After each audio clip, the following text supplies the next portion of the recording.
Assalamualaikum warahmatullahi taala wabarakatuh. Bertemu kita sekali lagi dalam rancangan The Murabi Show, di mana kita mengupas topik-topik yang ada di dalam modul-modul yang ditawarkan oleh Adil. Dan insya-Allah kali ini kita akan mengupas satu lagi topik, iaitu kesedihan dan juga penderitaan. Dan alhamdulillah bersama kita pada hari ini dua lagi asatizah tempatan kita. Yang pertama iaitu yang berbahagia Ustaz Abdul Matin. Selamat datang Ustaz. Alhamdulillah, terima kasih. Sihat Ustaz? Alhamdulillah. Alhamdulillah. Dan yang kedua tidak lain tidak bukan iaitu Ustaz Zulkarnain Azman. Terima kasih Ustaz kerana ada saya. Masya-Allah, saya mantap hari ini. Terima kasih. Baiklah, insya-Allah. Tanpa kita membuang masa, kita akan mulakan dengan soalan yang pertama. Kita akan buka kupasan kita.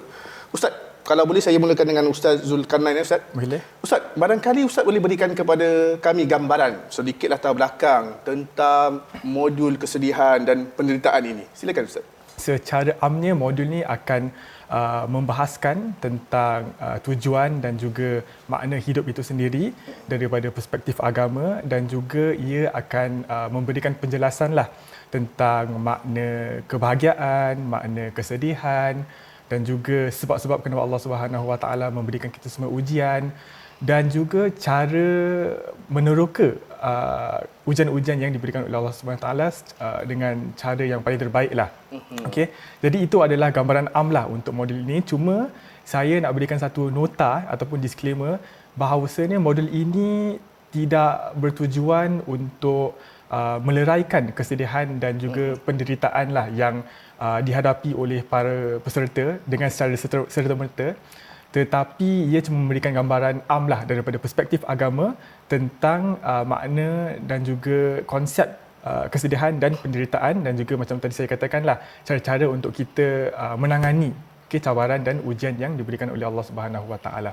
Jadi itu secara amnya lah untuk modul ini. Masya-Allah. Saya rasa secara am peserta akan dapat memahami konsep kebahagiaan, bukan saja kesedihan tetapi juga konsep kebahagiaan. Betul. Yang merupakan orang kata itu lumrah dalam kehidupan kita. Baiklah, ia membawa saya kepada soalan yang seterusnya, Ustaz Abdul Matin. Tadi kita bercakap tentang kebahagiaan, tentang kesedihan. Orang cakap tu bahasa orang putih orang panggil is part of life lah. Pada dalam kehidupan kita. Bila kita cakap pasal kehidupan Ustaz sebenarnya, apakah sebenarnya tujuan kehidupan kita Ustaz? Apa tujuan kita hidup sebenarnya? Soalan yang baik ya Ustaz Salihan. Jadi balik kepada soalan tadi, kalau sekiranya kita dapat memahami konsep ataupun tujuan kehidupan kita ni, dia secara tidak langsung membantu kita untuk mengatasi makna daripada penderitaan ni dan kesedihan yang kita melalui ni. Kita dimasukkan kepada bumi ini, Allah Subhanahu Wa Taala letakkan kita ni di muka bumi ni kerana dua perkara. Yang pertama di mana Allah Subhanahu Wa Taala mengatakan inni ja'ilun fil ardi khalifah. Maksudnya adalah kita ni disuruh ataupun kita ni letakkan di muka bumi ni sebagai khalifah ataupun wakil Allah SWT untuk memakmurkan bumi, melestarikan kehidupan, dan itulah tujuan kita yang pertama. Yang kedua adalah di mana Allah SWT mengatakan dalam Al-Quran wa ma khalaqtul jinna wal insa illa liya'budun, yang bermaksudnya tidaklah aku mencipta jin dan manusia melainkan untuk menyembahku, iaitu menyembah Allah Subhanahu Wa Taala. Jadi objektif kedua ni adalah untuk kita beriman dan menyembah hanya kepada Allah Subhanahu Wa Taala. Nah, dinamakan kalau kita dinamakan sebagai manusia ni ataupun insan, kita ni insan ni kalau dalam bahasa Arab maksudnya asalnya tu daripada perkataan nasiya ataupun lupa. Kita lupa objektif kita lupa asal usul kita. Jadi secara tidak langsung cabaran-cabaran ni semua ni ada hikmahnya di sebalik ini yang mungkin membantu kita untuk memahami tujuan kehidupan kita ni. Masya-Allah. Saya rasa satu poin yang sangat menarik bila kita bercakap tadi, Ustaz Abdul Matin ada kongsikan tujuan kehidupan ada dua. Pertama menyembah Allah Subhanahu Wa Taala, dan apa yang saya tertarik adalah melestarikan kehidupan sebagai khalifatul ard. Begitulah lumrah kehidupan kita. Ustaz. Dan bila kita bercakap tentang konteks kesedihan dan juga penderitaan Ustaz Zul, mungkin saya boleh tanyakan satu lagi soalan. Mengapa sebenarnya bila kita cakap tadi pasal rahmat Allah, kasih sayang Allah, Allah mengasihi kita, Allah itu maha adil, mengapa pula Allah berikan kita ujian? Mengapa Allah menguji kita sedangkan kita seorang yang beriman kepada Allah, kita sembah Allah, tetapi kenapa Allah masih menguji kita? Apakah tujuan Allah memberikan ujian buat kita Ustaz? Silakan. Okey, baik. Terima kasih atas soalannya. Okey, jadi kalau tanya saya rasa kalau orang semuanya diberikan ujian mesti diorang akan rasa resah kan, mesti hati diorang berat ataupun tak tenteram dan sebagainya. Tetapi di sebalik ujian yang diberikan oleh Allah Subhanahu Wa Taala terdapat hikmah kan, dan juga terdapat balasan daripada Allah Subhanahu Wa Taala. Dan apa yang boleh saya kongsikan adalah pertama, ia menghapuskan dosa-dosa yang telah dilakukan oleh para hamba-Nya. Okey. Jadi disebabkan kesabaran yang diadakan daripada hamba itu kerana mengatasi ataupun untuk mengatasi cabaran itu, Allah Subhanahu Wa Taala membalasnya dengan menghapuskan ataupun penghapusan dosa. Okey. Jadi ada satu ayat daripada surah Asy-Syu'ara, ayat 30, Allah mengatakan, dan apa jua yang menimpa kamu daripada sesuatu kesusahan, itu disebabkan kelakuan kamu. Jadi maksud kelakuan ini adalah kelakuan dosa ataupun kelakuan yang salah lah. Dan Allah mengatakan selepas itu, dan Allah mengampuni sebahagian besar daripada dosa-dosa kamu. Jadi kita boleh nampak daripada ayat ini bahawa rahmat Allah Subhanahu Wa Taala itu lagi besar daripada ataupun kalau kita nak berbanding dengan ujian-ujian yang diberikan olehnya. Jadi itu adalah poin yang pertama lah. Hikmah yang pertama kalau kita diberikan ujian. Kalau untuk yang kedua, kenapa Allah berikan ujian adalah kerana Allah nak kita menjadi hamba-hamba-Nya yang mensyukuri atas nikmat-nikmat-Nya. Seperti yang dikatakan oleh Ustaz Martin tadi, kita kan adalah hamba yang lemah kan. Kita sering lalai dan lupa atas nikmat-nikmat yang telah diberikan oleh Allah lah Subhanahu Wa Taala. Dan apabila Allah memberikan kita ujian, barulah kita teringat akan nikmat-nikmat ini dan barulah kita mensyukuri atas nikmat-nikmat ini. Jadi itu adalah poin yang kedua. Dan poin yang terakhir mungkin yang boleh saya kongsikan adalah kerana Allah ingin meningkatkan lagi ataupun menguatkan lagi keimanan kita. Jadi kalau untuk ujian-ujian di dunia ini, dia ada banyak tau, dia pelbagai. Ada ujian yang dalam bentuk kebaikan.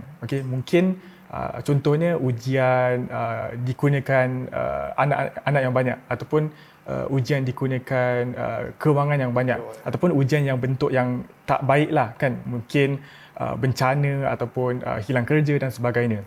Jadi kalau kita tahu yang ujian itu ada banyak kan, pelbagai, jadi kita kena sedar bahawa Allah Subhanahu Wa Taala itu bukannya dia nak menguji kita ataupun bukannya dia nak memberatkan kehidupan kita, tapi Allah Subhanahu Wa Taala inginkan kita ataupun ingin membezakan antara hamba-hamba ataupun orang-orang yang sebenar imannya ataupun sebaliknya. Jadi itu adalah poin yang ketiga lah. Jadi kalau kita diberikan ujian, kita cuba untuk ingat ketiga-tiga poin ni lah. Yang pertama, untuk menghapuskan dosa kita. Yang kedua, untuk supaya kita menjadi hamba-hamba-Nya yang mensyukuri atas nikmat-Nya. Dan yang ketiga adalah untuk keimanan kita ditingkatkan lah. InsyaAllah. Baiklah. So itu sebenarnya tujuan Allah. Banyak banyak. Ya, dan saya sangat tertarik dengan kata-kata yang terakhir. Dan teringatkan saya kepada pepatah Inggeris, tetapi kalau saya dapat terjemahkannya adalah seperti apa yang tidak membunuhmu akan membuatkan kamu menjadi lebih kuat. Betul. Kalau yang Inggeris tu boleh saya serahkan kepada Asatizah lah. Baiklah Ustaz Abdul Matin, kita teruskan soalan kita yang seterusnya. Tadi bila kita bercakap tentang kesedihan, keperitan ataupun penderitaan, ia akan bergantung dengan takdir Allah Subhanahu Wa Taala. Segala apa yang berlaku itu atas ketentuan Allah Subhanahu Wa Taala. Jadi Ustaz, mengapakah kita perlu ada keimanan dan kepercayaan kita kepada Allah Subhanahu Wa Taala tatkala kita diuji oleh Allah Subhanahu Wa Taala? Masya-Allah, soalan ni sangat baik. Kenapa? Kerana bila kita sebutkan tentang qada dan qadar saja ataupun takdir, selalunya kita kaitkan seperti mana yang disebutkan Ustaz Salihan tadi, kita kaitkan kepada perkara yang buruk dalam kehidupan kita. Bila baik, tak terfikir pula asal takdir. Betul Ustaz. Lupa ni semua takdir Tuhan juga. Dah bahagia sangat. Itulah. Lupa diri dah orang kata. Allahumma salli ala Muhammad. Jadi bila balik pada soalan tadi, sebenarnya tentang iman, perlunya kita untuk beriman kepada Allah SWT dan juga qada dan qadarnya ni, kita beri rujuk balik kepada hadis baginda Rasulullah sallallahu alaihi wasallam, di mana beliau ditanyakan kepada daripada Sayyidina Jibril alaihissalam, maknanya Sayyidina Jibril alaihissalam menanyakan kepada baginda tentang Islam, iman, kemudian pada rukun iman yang terakhir itu sendiri, baginda menjawab tu'mina bil qadar khairihi wa syarrihi atau kama qala sallallahu alaihi wasallam. Bermaksudnya kita perlu untuk beriman kepada qada dan qadarnya, baik dan buruknya. Bukan buruknya saja tapi baiknya juga itu. Jadi perlunya tu kita maknanya wajiblah untuk kita iman kepada qada dan qadar, kerana ini adalah merupakan rukun iman kita. Kemudian perlunya juga kita bukan wajib je, perlu juga. Kenapa? Kalau kita dapat memahami, and dia bukan senang lah, dia susah. Kerana apa? Mungkin senang kita berbual, tapi bila kita menghadapinya ni, dia perlukan cabaran yang lebih lah. Betul. Jadi pertama sekali qada dan qadar ni merupakan qadar ni merupakan ketentuan Allah Subhanahu Wa Taala daripada ilmunya telah dilakukan dalam qada itu sendiri. Jadi dia balik kepada kepercayaan kita. Kita kan ada rasa kebergantungan kepada Allah Subhanahu Wa Taala kan. Kemudian ulama menyebutkan innahuma yastadiani ar-ridha. Maknanya dia objektif daripada qada qadar ni adalah untuk kita redha kepada Allah Subhanahu Wa Taala, ketentuan Allah Subhanahu Wa Taala. Jadi bila kita ada kepercayaan, kita tahu bahawa walaupun benda tu tak baik, tetapi Allah yang berikan, maksudnya Allah ada cara dia untuk mentarbiah kita, seperti tadi yang disebutkan oleh Ustaz Zulkarnain, membuatkan kita lebih stronger, kuat dan sebagainya. Masya-Allah, sangat penjelasan yang sangat baik Ustaz. Baiklah, soalan yang terakhir kalau saya boleh ajukan Ustaz, bagaimana sebenarnya konsep kebahagiaan dan kesedihan di dalam Islam Ustaz? Silakan. Okey, terima kasih atas soalannya. Okey, jadi saya cuba untuk pecahkan dia punya jawapan. Satu, konsep kebahagiaan, dan yang kedua konsep kesedihan. Kalau untuk konsep kebahagiaan, kalau daripada perspektif Islam, kebahagiaan dipecahkan kepada dua, kebahagiaan akhirat dan kebahagiaan dunia. Jadi kalau kebahagiaan akhirat itu dikirakan sebagai puncak kebahagiaan lah, ataupun dalam Inggeris kita panggil sebagai the ultimate happiness. Okay? Jadi itu boleh didapati daripada kita tunjukkan keredaan kita ataupun rahmat kita kepada Allah Subhanahu Wa Taala, ataupun kalau kita melakukan segala yang disuruh dan kita menjauhi segala yang dilarangkan, ataupun kalau kita mempunyai kesedaran yang tulus dan sebagainya lah. Itu daripada segi kebahagiaan akhirat. Okay? Dan seperti yang saya katakan, dia terkait dengan kebahagiaan di dunia. Kalau kebahagiaan di dunia, dia terkait juga kepada tiga perkara. Okay? Yang pertama kepada diri sendiri. Okay? Dan itu daripada, ataupun contoh-contohnya adalah kita punya kita punya ilmu, kita punya akhlak dan sebagainya. Itu yang pertama daripada ataupun kepada diri kita. Yang kedua adalah kepada jasmani kita. Itu daripada kita punya kesihatan, kan, kita punya keamanan dan sebagainya. Dan yang ketiga adalah daripada luar, daripada diri kita dan juga jasmani kita. Itu contoh-contohnya adalah kebahagiaan, kekayaan, kewangan dan sebagainya lah, ataupun benda-benda yang boleh memberikan kebaikan daripada diri kita dan kita punya jasmani lah. Okey. Jadi poin yang ingin ditekankan di sini ialah kebahagiaan akhirat dan kebahagiaan dunia ini dia saling lengkap melengkapi. Okay, dia terkait antara satu sama lain.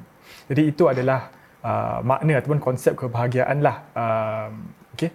Kalau untuk konsep kesedihan pula, kalau daripada perspektif Islam, ia adalah satu perasaan yang macam menyedihkan lah, yang agak obvious kan, tapi dia macam menurunkan perasaan itu sendiri. Okay? Dan kalau kita tengok di Al-Quran, banyak ayat lah yang menunjukkan ataupun membahaskan tentang kesedihan. Jadi dia bukan benda yang baru. Okay? Kalau salah satunya yang boleh saya kongsikan adalah wala tahinu wala tahzanu, kan, maksudnya janganlah resah dan janganlah bersedih. Okay, ataupun kalau kita tengok daripada sejarah Nabi Muhammad SAW, Nabi Muhammad apabila beliau ataupun baginda punya isteri Khadijah dan juga pakcik ni Abu Talib meninggal dunia, baginda pun merasa sedih. Ataupun apabila baginda memberikan dakwah kepada penduduk di Taif, masyarakatnya semua menolak dakwahnya. Jadi kita boleh nampak di sini bahawa kesedihan itu bukanlah satu benda yang lama, dan itu adalah satu benda yang semula jadilah. Okay? Jadi apa yang ditekankan di dalam Islam adalah bagaimana kita ingin mengatasi ataupun kita mengawal perasaan kesedihan ini, dan juga macam mana kita nak dapatkan perspektif yang tepat untuk kita menangani ataupun menanganilah masalah-masalah yang kita ada di dalam hidup kita ini. Jadi itu secara ringkas lah daripada konsep kebahagiaan dan konsep kesedihan. Masya Allah. Saya rasa kesedihan, terutama tentang kesedihan, Ustaz. Pasal tadi Ustaz Abdul Majid cakap bila orang bahagia ni orang lupa kan. Tapi sedih ni bila orang nak fokuskan pada kesedihan. Kesedihan merupakan satu perkara yang fitrah. Bahkan Nabi SAW sendiri merasa kesedihan. Betul. Tapi persoalannya adalah bagaimana kita mengawal kesedihan tersebut agar kita tidak lari daripada kesempurnaan ataupun lari daripada perasaan yang boleh barangkali menukarkan, memberikan mudarat pada kehidupan kita. Dan itu kita akan kupas lebih lanjut dalam modul adil kesedihan dan juga penderitaan, insya-Allah. Terima kasih Ustaz. Terima kasih di atas konklusian para asatizah, dan saya rasa insya-Allah banyak yang boleh kita manfaatkan bersama. Dalam tempoh masa yang sangat singkat, banyak yang kita raikan. Alhamdulillah. Terima kasih para asatizah sekalian. Baiklah, insya-Allah bagi para penonton yang ingin mengetahui lebih lanjut tentang program kesedihan dan juga penderitaan di dalam Islam, anda boleh kunjungi laman learnislam.sg untuk mengetahui lebih lanjut dan mendaftarkan diri bagi program ini. Anda juga boleh menelusuri laman Facebook dan juga YouTube adil.sg.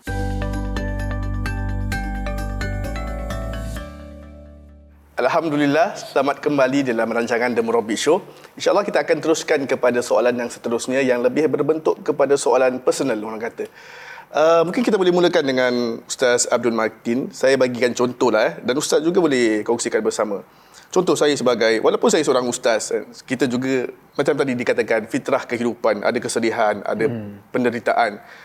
Sekiranya saya ada perasaan kesedihan tersebut dan saya tidak tahu nak meluahkan perasaan tersebut, nak mengawal, dan ia kadang-kadang boleh membawa saya kepada arah keburukan. Apakah nasihat yang barangkali ustaz boleh berikan kepada saya, ataupun ustaz sendiri mempunyai pengalaman-pengalaman jemaah ataupun orang yang datang kepada ustaz dan meminta nasihat? Apakah nasihat yang boleh ustaz berikan?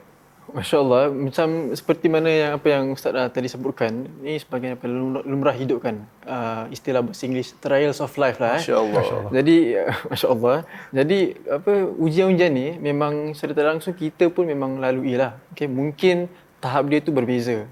Tapi sekiranya misalnya sekarang kita dah usaha sebanyak mungkin, kita dah buat preparation, kita dah buat persediaan yang sangat terbaik lah yang kita mampu lah. Kemudian perkara yang kita inginkan tu tak terhasil ataupun berubah secara tidak langsung. Jadi kadang-kadang perkara ni buat kita macam rasa kenapa berlakunya begini, yang kita dah cuba, bukan kita dah doa, kita dah plan tapi tak terhasil. Kemudian kadang pun kita tak jumpa pintu keluar. Jadi bila kita tak jumpa pintu keluar ni, datanglah rasa kesedihan tu kan. Kita rasa macam manalah kita nak keluar daripada masalah yang kita alami. Tentunya sekali Ustaz Salihan memang semua daripada kita lalui lah. Mungkin di antara kita lalui fatah-fatah seperti begini. Personally jawapan pada saya sendiri seperti mana mungkin fatah-fatah ni bila kita lalui, seperti mana apa yang saya sendiri dinasihatkan adalah pertama sekali tentunya untuk kita bersabar. Bersabar tu ada banyak maksud bukan sabar dari segi diam saja, tak. Sabar tu maksudnya dalam sabar tu dalam kita cuba untuk melihat hikmah di sebalik itu adalah pertama sekali kita ialah sering daripada melihat hikmahnya, kita mencari hikmahnya untuk kita cuba lihat nikmat-nikmat Allah Subhanahu Wa Taala. Kita tak terlalu terkongkong dalam masalah ni. Jadi kita cuba lihat nikmat apa lagi sebenarnya Allah Subhanahu Wa Taala telah berikan. Dan tentunya kalau kita kira, tak akan dapat kita kiralah dengan tangan kita sendiri. Ustaz Zul, mungkin ada perkongsian yang Ustaz ingin kongsikan kepada kita tentang penderitaan. Mungkin ada student peserta yang ke depan dan tanyakan pendapat dari Ustaz. Okey, boleh. Saya ada kenal seseorang ni. Dia pada masa itu dia cuba untuk cari kerja, lepas tu dia apply untuk dua kerja lah, kerja A dan kerja B. Antara dua kerja ni dia lagi minat yang kerja A ni lah, mungkin sebab gaji tinggi ke, mungkin dia lagi minat lah yang penting kan. Tapi selepas pergi untuk temuduga interview untuk kedua-dua kerja ni, dia cuma dapat kerja yang B ni, dia tak dapat kerja yang dia inginkan lah, yang A tu. Okay. Walaupun demikian, dia tetap tidak rasa resah. Dia tetap macam okeylah, tak apa, aku dapat kerja B ni, aku tetap akan kerja dengan betul, aku akan lebih rajin, aku akan lebih amanah dan sebagainya lah. Dan daripada kerja B tu, dia dapat naik pangkat lebih tinggi, dia dapat prospek yang lebih baik, rakan kerja bos lagi baik, dan daripada kerja B tu dia dapat jumpa isteri dia. Masya Allah, bertemu jodoh saya. Dia betul. Kalau kita tengok mungkin yang dia nak tu kerja A kan. Tetapi Allah lebih tahu yang kerja B tu lebih baik untuk dia. Okay? Jadi daripada episod ni kita boleh nampak walaupun dia tidak diberikan apa yang dia nak, dia tidak resah, dia tak give up dan dia lakukan dengan terbaik. Okay, jadi itulah yang boleh saya kongsikan. Masya Allah. Buat saya teringat pada satu kekata yang pernah saya nampak di ruang online. It's not a rejection, but it's a redirection. Masya Allah. Dan satu lagi yang boleh saya tambah, bila tadi Ustaz Batin kongsikan tentang sentiasa melihat kepada perkara yang positif, it's always about looking at the brighter side of life. Betul. Mantap. Kalau saya boleh tambah sikit Ustaz jadi seperti mana yang kita dah bincang tadi, dia bertahap kan, berbeza bertahap. Betul. Jadi bila kita katakan bertahap ni, of course kita tak boleh rasa senang hanya dengan cara-cara yang kita mampu saja. Kadang kita perlu minta bantuan. Dan ini yang kita perlu fikirkanlah. Sekiranya kalau kita perlukan bantuan, kita perlu carilah sudut-sudut yang boleh bantu kita. Saluran dan organisasi yang dapat membantu. Baik Ustaz, terima kasih Ustaz. Baik, tadi bila kita bercakap tentang kesedihan dan bagaimana kita mengatasinya Ustaz, apakah pula kesan negatif yang boleh terjadi daripada kita terus melayani kesedihan dan penderitaan tersebut tanpa ada jalan keluar? Maksudnya kita tak tahu nak mengawal dan kita terus layan perasaan. Apakah kesan-kesan negatif yang boleh terjadi Ustaz? Silakan. Okeylah. Kalau tanya saya rasa kalau kita layankan perasaan negatif ni semua, diri kita, bukan diri kita sahaja, tapi kita punya keimanan dan keluarga kita ataupun orang-orang di sekeliling kita semua akan terjejas daripada kesedihan pembawaan pemburukan inilah. Okey, jadi macam negative portrayal lah gitu. Okey, then dia eventually dia akan rasa ataupun tunjukkan keburukan lah. Okey, daripada sifat negatif yang dia tunjukkan kepada orang tu. Okey, jadi bukan diri dia sahaja yang akan terjejas, tapi semua orang akan terkena juga. Okey, tapi kalau nak motivasi kan untuk mengatasi cabaran-cabaran ini semua, mungkin kita boleh tengok daripada kisah-kisah para nabi kita lah dahulu kan, terutama nabi-nabi ulul azmi kan. Nabi Nuh, di mana beliau memberikan dakwah selama 950 tahun tapi tak ada ataupun segelintir saja yang beriman ataupun beriman kepada dakwanya lah kan. Dan Nabi Ibrahim apabila beliau diuji untuk mengorbankan anaknya. Kalau Nabi Musa, beliau diuji dengan Fir'aun yang sombong dan kejam. Kalau Nabi Isa, beliau diuji dengan kelahiran tanpa bapa. Dan juga Nabi Muhammad SAW apabila beliau diuji dengan kematian anaknya dan sebagainya lah. Jadi kalau kita tengok daripada peristiwa Nabi-Nabi ini semua, mereka semua tidak layankan sifat-sifat negatif ini ataupun kesedihan ini semua, tapi mereka semua cuba sedaya upaya, cuba sebaiknya untuk melawani dan menyelesaikan masalah-masalah yang mereka hadapi. Jadi kalau nak motivasi, kita boleh cuba untuk tengok peristiwa para Nabi lah. Masya-Allah. Masya Allah. Saya tak ada banyak tambahan lah. Memang sangat concise katanya. Betul. Jadi mungkin banyak cuma nak tekankan bahawasanya memang susah kalau kita melalui cabaran-cabaran ni. Jadi kadang kita perlukan tengok kisah-kisah para anbiya, terutama ulul azmi, untuk kita melihat contoh, macam orang kata life story lah. Untuk kita real life story. Ya. Untuk kita lihat bahawasanya ada cara jalan keluarnya dan mungkin bagaimana mereka dapat melaluinya. Betul. Dan saya sangat setuju dengan kata-kata Ustaz Zul tadi, bagaimana kita harus melihat peristiwa kisah daripada para anbiya, bagaimana mereka bangkit daripada kehidupan yang mereka itu ditindas, berdepan dengan kesedihan yang sangat-sangat kan. Dan kalau boleh saya dapat kongsikan juga Ustaz, di sebalik kejayaan mereka, di sebalik kebangkitan mereka itu, ada orang-orang yang terdekat dengan mereka. Kan mereka itu meluahkan perasaan, berkongsi perasaan tersebut dengan orang-orang yang terdekat. Contoh Nabi dengan para sahabat seperti Abu Bakar kan, kena busa bersama Harun alaihi salam. So saya rasa sokongan daripada ahli keluarga dan insan-insan yang terdekat juga mainkan peranan yang besar kan dalam kita berhadapan dengan kesedihan supaya kita tidak bersendiri dengan ujian tersebut. And of course juga kita tahu bahawa segala yang berlaku kepada kita, kesusahan yang kita hadapi itu kita harus serahkan kepada Allah. Kita kalau kembalikan kepada Allah, rasa kebergantungan kita Ustaz. Justru membawa saya kepada soalan yang seterusnya. Barangkali Ustaz Abdul Matin boleh kongsikan kepada kita apakah doa-doa dan zikir-zikir yang boleh kita amalkan untuk kita menenangkan jiwa dan perasaan kita ketika itu.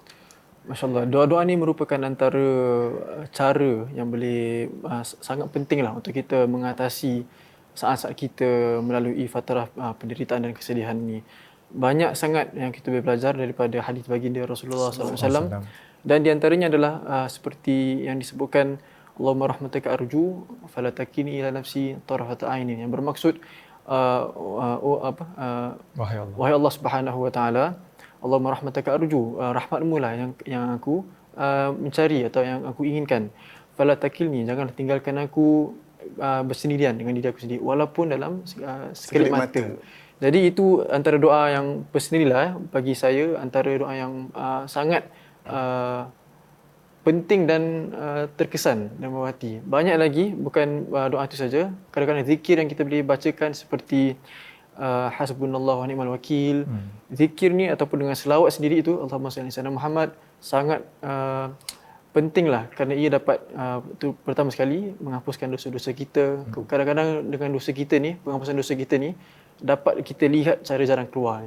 Kemudian terutamanya dengan zikir-zikir ni dapat kita tenangkan hati kita dan kembalikan kita kepada sudut ataupun arah yang kita inginkan. Masya-Allah. Boleh orang cakap melenturkan perasaan kita lah. Biar kita sedih depan Allah lah. Orang kata biar kita dapatkan kekuatan daripada Allah Subhanahu Wa Taala. Terima kasih Ustaz. Ustaz, barangkali ada Ustaz doa-doa yang Ustaz suka, your favorite doa ke Ustaz? Tak, okeylah. Mungkin saya boleh kongsikan satu hadis ataupun doa di mana kalau baginda ditimpa kesusahan, baginda akan baca doanya ya hayyu ya qayyum bi rahmatika astaghits. Dia agak pendek tapi sangat kuatlah. Maksudnya ya hayyu ya qayyum, wahai Allah yang maha hidup dan maha berdiri sendiri, bi rahmatika astaghits. Maksudnya dengan rahmatmu ataupun dengan rahmat engkau aku meminta tolong. Okay? Jadi kalau kita ada kesusahan, kita boleh cubalah untuk praktikkan ataupun bacakan doa yang pendek. Masya-Allah, betul. Saya rasa doa tu bersambung dengan doa Ustaz Abdul Matin kan. Kemudian asli sya'ni kullah wala takilna ila anfusina tarfata ain. Masya-Allah. Saya rasa doa kalau kita hayati bersama, maksud di sebalik doa itu sangat indah. Saya kalau nak menangis hari ni boleh nangis juga, tapi dah pakai makeup kan dia cair pula kan. Baik Ustaz, terima kasih saya rasa doa-doa dan zikir-zikir tersebut. Kalau saya boleh tambah tadi doa yang mungkin kadang kita tak perlukan doa, ataupun kalau misalnya kita susah nak menghafal doa-doa ni, kadang kita boleh saja letakkan tangisan kita tu di hadapan Allah SWT dan berbicara saja apa yang kita inginkan. Dalam bahasa yang kita fahami. Kadang itu lebih dekat kita dengan hati kita ya. Pasal kita kalau nak luahkan perasaan cinta, kita takkan nak berbual sagap kan. Kalau kita berbual dengan Allah yang maha cinta, yang kita kasih, itu tu kena bahasa kita sendiri yang lebih, orang kata tu ada feel lah. Masya Allah. Baiklah, tadi kita bercakap tentang kita perlu kembali kepada Allah, bermohon kepada Allah Subhanahu Wa Taala agar Allah menenangkan hati kita, mengeluarkan kita daripada permasalahan yang kita temui. Betul. Kalau kita lihat pun, kita waktu kita bayi, semua keluar daripada perut ibu menangis kan? Ada yang ketawa? Tak ada kan? Jadi semua kesedihan merupakan fitrah. Nabi juga sedih, para anbiya juga sedih. Mereka pernah merasa hampa. Tetapi mereka mendapat bantuan, of course berdoa kepada Allah, yakin kepada Allah, dan ada bantuan support system, sahabat-sahabat yang membantu mereka, yang akhirnya menjadikan mereka orang-orang yang berjaya dan menjadi tauladan dalam kehidupan kita. Baiklah, terima kasih kepada Ustaz Abdul Matin dan juga Ustaz Zulkarnain di atas perkongsian anda berdua tadi. Saya rasa bila kita bercakap tentang kesedihan dan juga keperitan, tadi Ustaz Abdul Matin ada menerangkan bahawa tidak bermakna bila kita ke depan dan kita kongsikan masalah kita kepada orang-orang yang terdekat dengan kita, bermakna kita ni lemah iman. Itu antara stigma yang ada di dalam masyarakat. Tetapi nak menunjukkan bahawa kita bijak mencari jalan penyelesaian bagi kesedihan ataupun penderitaan yang kita hadapi. Dan terima kasih sekali lagi kepada Ustaz Zulkarnain dan juga Ustaz Abdul Matin di atas perkongsian, pandangan yang telah anda berdua kongsikan kepada kami. Terima kasih Ustaz. Terima kasih Ustaz Salihan. Baiklah, insya-Allah kepada para penonton, jangan lupa untuk mengunjungi learnislam.sg untuk mendaftarkan diri di dalam modul adil ini, iaitu kesedihan dan juga penderitaan. Anda juga boleh mengunjungi Facebook dan juga YouTube adil.sg untuk mendapat keterangan yang lebih lanjut.